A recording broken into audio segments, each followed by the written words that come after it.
Este é mais um programa Anatomia do Poder, que vai ao lar dos brasileiros de todos os estados do Brasil para mostrar o que é o poder público, privado, a imprensa, sindical, acadêmico, através da figura daqueles que os detêm, daqueles que exercem o poder.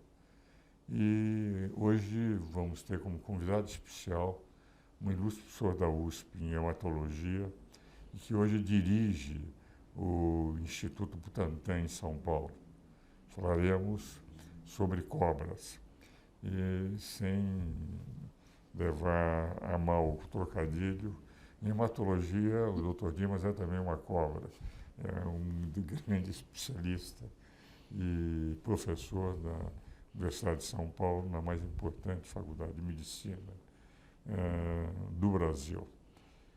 Vamos falar um pouco sobre o que é o Instituto Butantan, que comemora 117 anos, que comemorou 117 anos no dia 23 de fevereiro desse ano de 2018.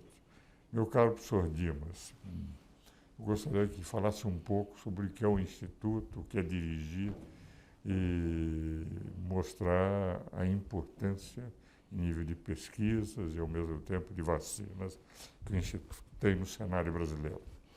Bom, professor Ives, primeiramente é uma satisfação imensa estar aqui, é um privilégio, né, estar na presença de um homem ilustre como o senhor, né, e agradeço muito essa oportunidade.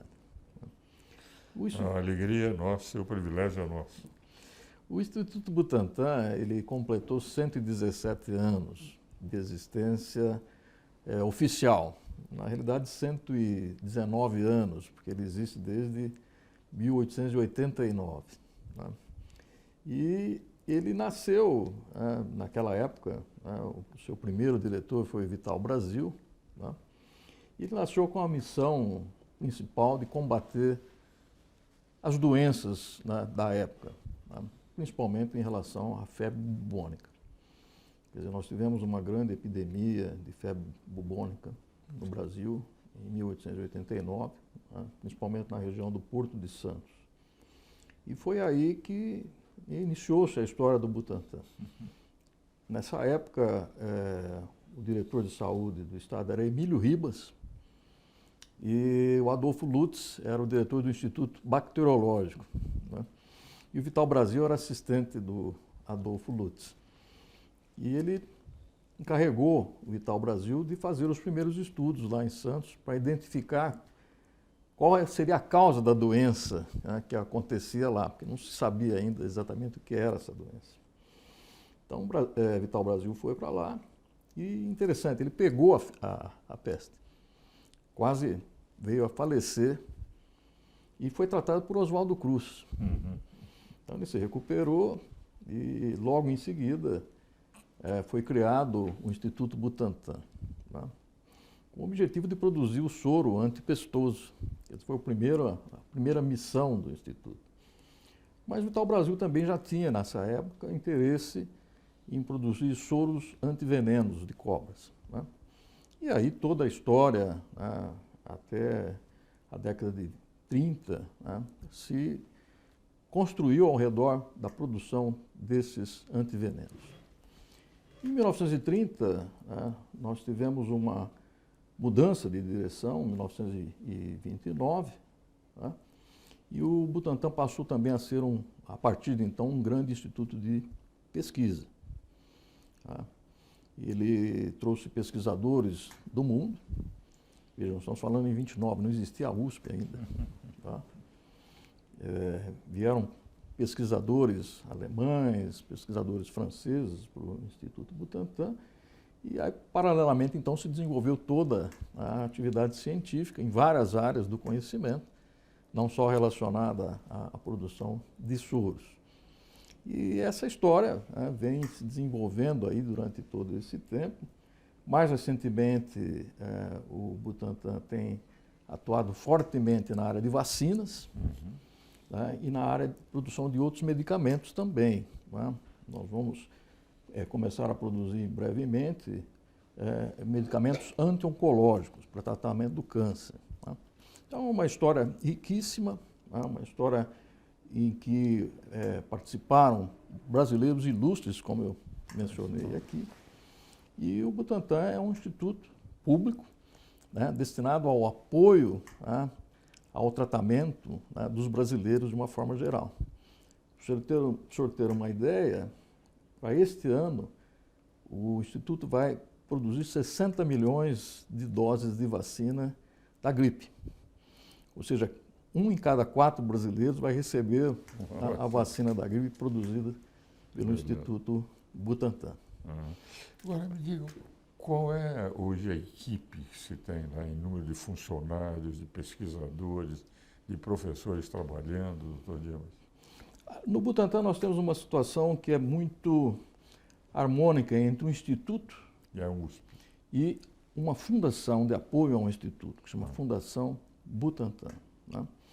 Então, dessa sinergia entre essas duas instituições é que nós podemos dizer de atividades do Butantan.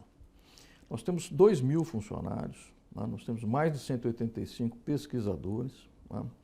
Pesquisadores os mais graduados, né? Temos uma quantidade muito grande de alunos, de pós-graduandos, né? Então é um instituto que tem atuação ampla, né? Temos uma área educacional muito forte, com cursos de pós-graduação, cursos de especialização. Atuamos, né, no ensino médio, né? Temos 4 museus, né? E recebemos aos fins de semana 3.000, 4.000 pessoas que visitam o nosso parque.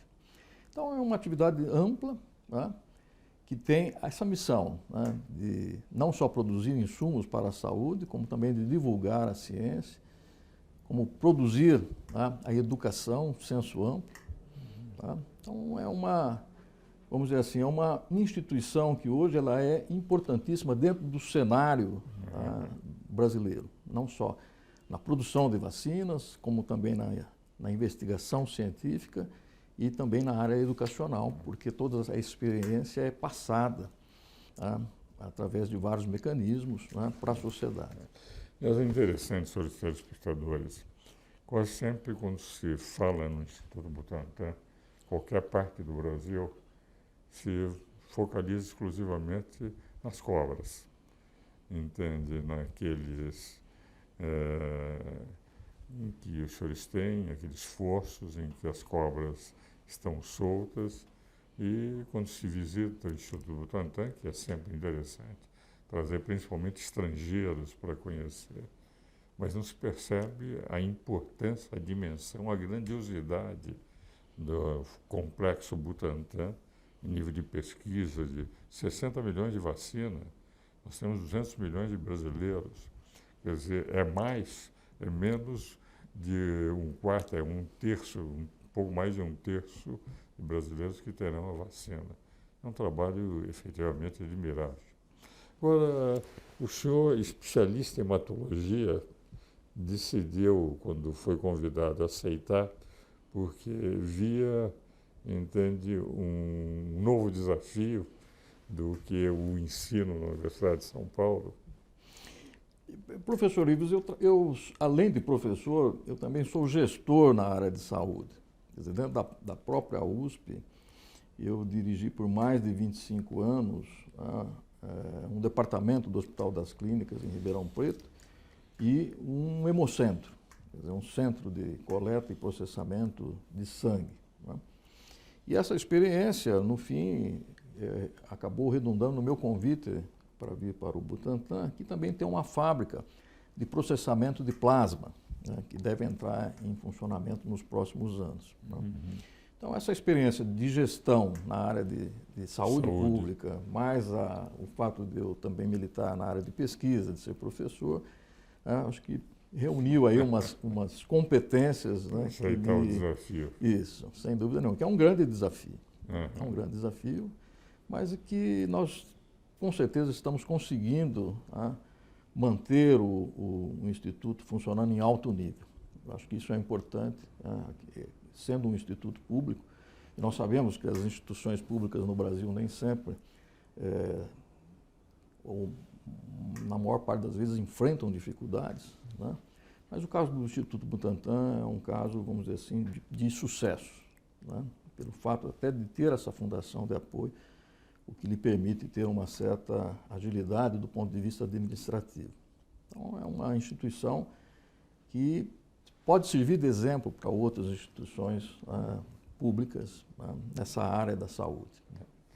No segundo bloco, nós vamos conversar um pouco, doutor professor Dimas, sobre o próprio Instituto e um dado interessante que é o fornecimento de cobras que possam ser conseguidas no interior de São Paulo e que a primeira reação quando se tem é matar a cobra quando se tem a possibilidade com medo de que... E que, é evidente, os senhores dependem muito desse fornecimento. Nós gostaríamos, no segundo bloco, que o senhor explicasse um pouco como é que se pode fazer a fim de não sacrificá-las, e isso é muito útil para a produção de soros. Vamos agora aos nossos comerciais.